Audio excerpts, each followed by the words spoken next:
পালিয়ে গেছেন। কতটা ইররেসপন্সিবল হলে গোটা জাতিকে আজকে একটা শূন্য অবস্থায় ফেলে দিয়ে তিনি এইভাবে চলে গেছেন। এখান থেকে বোঝা যায় তার যে আসল চরিত্র, সেই চরিত্র।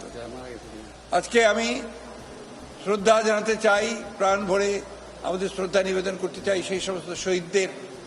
প্রায় 1000 খানেক শহীদ হবে যারা এই আন্দোলনে শহীদ হয়েছেন। আমি আবারও আমার শ্রদ্ধা, আমার অভিবাদন, শুভেচ্ছা জানাতে চাই আমাদের বীর সেনানীদেরকে, এই ছাত্রদেরকে যারা আজকে এই অসম্ভবকে সম্ভব করেছেন। আপনারা জানেন যে দীর্ঘ প্রায় 16 বছর আমরা এই স্বৈরাচারী সরকারের বিরুদ্ধে সংগ্রাম করছি, লড়াই করছি। ইতিমধ্যে তারা আমাদের দেশনেত্রী বেগম খালেদা জিয়া, আমাদের চেয়ারপারসন, তাকে অন্যায়ভাবে সাজা দিয়ে তাকে কারাগারে পাঠিয়েছে। আমাদের হাজার হাজার নেতাকর্মীকে তারা অন্যায়ভাবে সাজা দিয়ে জেলে দিয়েছে। আমাদের প্রায় 60 লক্ষ মানুষের বিরুদ্ধে তারা মিথ্যা মামলা দিয়েছে এবং অকথ্য নির্যাতন নিপীড়ন চালিয়েছে এই হাসিনার সরকারের যারা দায়িত্বপ্রাপ্ত ছিলেন বিভিন্ন বিভাগে।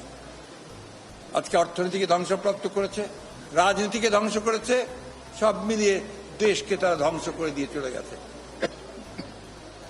আল্লাহর কাছে অশেষ শুকরিয়া আদায় করি যে আল্লাহর অশেষ রহমতে আজকে এই ভয়াবহ দানবের হাত থেকে জাতি, দেশ আজকে মুক্তি পেল।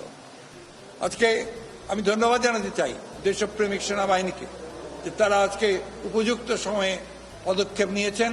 পদক্ষেপ নিয়ে তারা আজকে এই আমাদেরকে সমস্ত রাজনৈতিক দলগুলোকে তারা আজকে এখানে ডেকে নিয়ে এসেছিলেন আলোচনা করার জন্য। তারা যারা আন্দোলনের মূল নেতা, ছাত্র নেতা, সমন্বয়, তাদের সঙ্গে কথা বলছেন, কথা বলে নিয়ে এসেছেন। তারা রাষ্ট্রপতির সঙ্গে আজকে কথা বলে কতগুলো মৌলিক বিষয়ে সিদ্ধান্ত হয়েছে। সেই সিদ্ধান্তর প্রথমটি হচ্ছে সেটা হচ্ছে যে পার্লামেন্ট ভেঙে দিয়ে অতি দ্রুত একটি ইন্টারিম গভর্নমেন্ট, অন্তর্বর্তীকালীন সরকার গঠন করা হবে নির্দলীয় সরকারদেরকে নিয়ে। আজকে সিদ্ধান্ত হয়েছে যে দেশনেত্রী বেগম খালেদা জিয়াকে অবিলম্বে কোনো কালক্ষেপ না করে তাকে মুক্তি দেওয়া হবে। সেই সঙ্গে মুক্তি দেওয়া হবে সেই সমস্ত নেতা কর্মী, ছাত্র নেতা যাদেরকে অন্যায়ভাবে গত 1 জুলাই থেকে বন্দী করে রাখা হয়েছে, তাদের সকলকে মুক্তি দেওয়া হবে। রাজনৈতিক কারণে যাদেরকে বন্দী করে রাখা হয়েছে মুক্তি দেওয়া হবে সেই সমস্ত মানুষদেরকে যারা অন্যায়ভাবে কারাগারে আটক হয়ে রয়েছে। সিদ্ধান্ত হয়েছে যে এখন এই হাসিনার পালিয়ে যাওয়া পদত্যাগের পরে যে অবস্থা সৃষ্টি হয়েছে, সেই অবস্থা, বিশেষ করে আইন শৃঙ্খলা পরিস্থিতি যে অবস্থা সৃষ্টি হয়েছে, এই আইন শৃঙ্খলা পরিস্থিতিকে নিয়ন্ত্রণে আনার জন্য সমস্ত রাজনৈতিক দলগুলো তারা কাজ করবেন, ছাত্র নেতারা কাজ করবেন, ছাত্ররা কাজ করবেন। আমি আজকে আপনাদের মাধ্যমে এই আবেদন জানাতে চাই সমগ্র দেশবাসীকে যে আসুন, আমরা একটা বড় বিজয়, বড় সাফল্য অর্জন করেছি।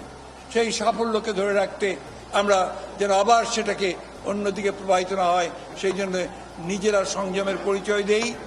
ক্রোধ, ঘৃণা বা প্রতিশোধের বশবর্তী হয়ে আমরা যেন কাউকে আক্রমণ না করি, কোনো প্রতিষ্ঠানের ক্ষতি না করি।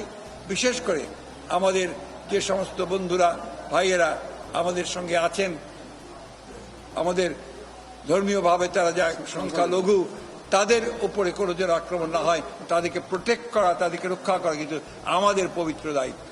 তাই আপনাদের মধ্য দিয়ে আমি আমাদের দলের সকল স্তরের নেতা কর্মীদেরকে আবেদন জানাতে চাই যে আপনারা সবাই নেমে পড়ে এই ভয়াবহ যে প্রবণতা দেখা দিয়েছে, এই প্রবণতা থেকে দেশকে রক্ষা করুন।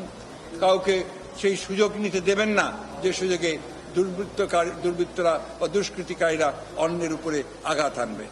এই অনুরোধ আমি দেশবাসীকে জানাতে চাই যে আসুন, আজকে জাতির এই ক্রান্তি লগ্নে আজকে আমরা সামরিক বাহিনীকে সহযোগিতা করব, একই সঙ্গে আমরা নিজেদেরকে ঐক্যবদ্ধ করে এই দেশকে রক্ষা করব এবং সমস্ত অন্যায় অত্যাচারের প্রতিবাদে আমরা আবার ঐক্যবদ্ধ হয়েছি।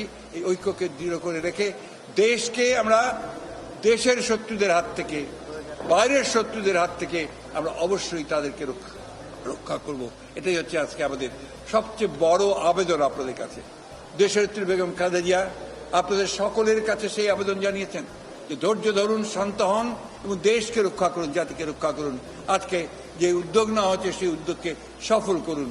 আবারও আমি আমার ছাত্র নেতাদেরকে সমন্বয়কারীদেরকে, ছাত্র বন্ধুদেরকে, যারা সবাই আন্দোলনে শরিক হয়েছেন,